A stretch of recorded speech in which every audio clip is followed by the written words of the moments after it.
Things were not looking good for God's people as this story starts. The Israelites had been captured and taken far from home, and now they were slaves of the king of Babylon. But God had not left them. God was with them and was looking after them. Daniel loved God and was obedient to God. Now God had made Daniel able to understand lots of difficult things, so it wasn't long before the king of Babylon noticed him. King Darius liked how clever Daniel was, so he made Daniel his most important official and put him in charge of all the other officials. But the other officials didn't like it.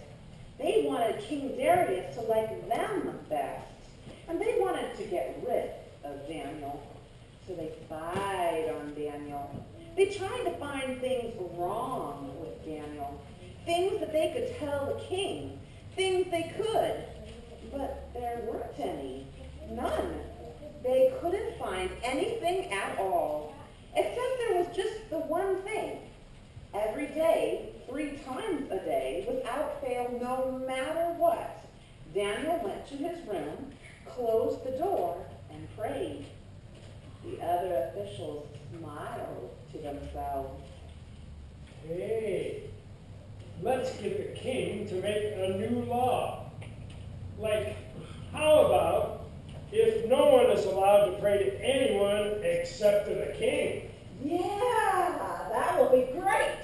Daniel won't obey the law, and Daniel will be punished. We'll fix old Daniel.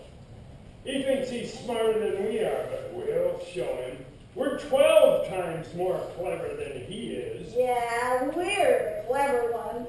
We'll get the king to like us best. The officials were very pleased with themselves and hurried off to tell the king.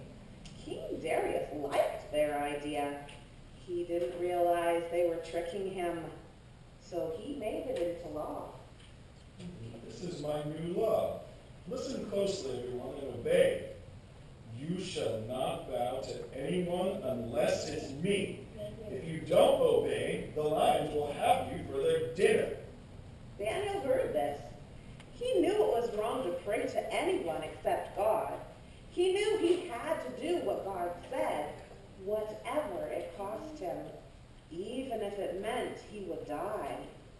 So Daniel went to his room, closed the door, and prayed. That's just what the bad officials knew Daniel would do, and they skipped straight off to tell the king. Oh, your most glittering highness, your law says, does it not, that everyone must bow to you alone? Is that right, sire? Yes, it does. Oh, magisterial brightness, then correct us if we're wrong. But it would seem that Daniel is praying to God, but not to you. The king was sad. He realized he had been tricked. He didn't want to hurt Daniel, but he had made this law. So he had the soldiers throw Daniel to the lions. May your God, who you love so much, rescue you. We did it. We're so clever. And now things will change. We'll be the favorites for sure. The king went back to his palace, but he didn't sleep that night, not a wink. He tossed and turned until finally, at the first glimmer of dawn, he leaped out of bed and ran straight to the lion's den. Daniel? Daniel, are you dead? Daniel, are you there? Has your God rescued you? Yes, God sent an angel to close the lion's mouth. And there, resting his head on Daniel's lap, was the biggest lion of them all, purring like a little kitten. The king brought Daniel out of the den, and he called for the officials who had accused Daniel and tricked the king, and he called for their wives and children as well, and sent them all into the lion's den, where they were instantly devoured. Will you look at that? Daniel doesn't even have a scratch on him. I'm making a new law. Daniel's God is the true God, the living God, the God who rescues. I am making a new law. You are all to bow to Daniel's God. God would keep on rescuing God's people, and the time was coming when God would send another brave hero like Daniel, who would love God and do what God said, whatever it cost him, even if it meant he would die. And together, they would pull off the greatest rescue the world has ever known.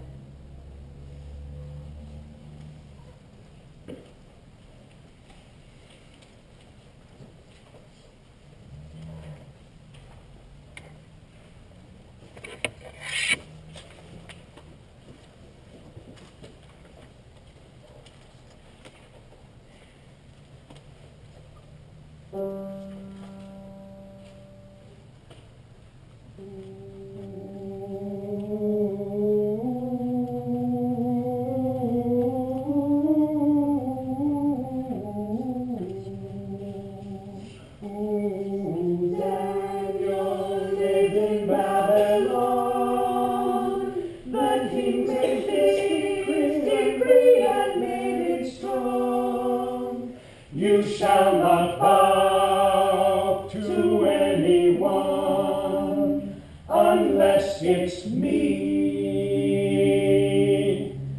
My lions will feast on the one who does more, but Daniel kept praying the same as before. And when they saw him praying still just as he'd always been, they said, you'll say your prayers tonight inside the lion's den. They said, you'll say your prayers tonight inside the lion's den. Away to the prison poor Daniel they led, to sit with the beast and the bones of the dead. So Daniel lifted up his head and cried unto the Lord, please make these lions go away, or send me down a sword. Please make these lions go away, or send me down a sword. The Lord said to Daniel, I hear you just fine. The den may be theirs, but the lions are mine. And when at dawn the keepers came to open up the door, instead of bones they found the prophet praying as before. Instead of bones they found the prophet praying.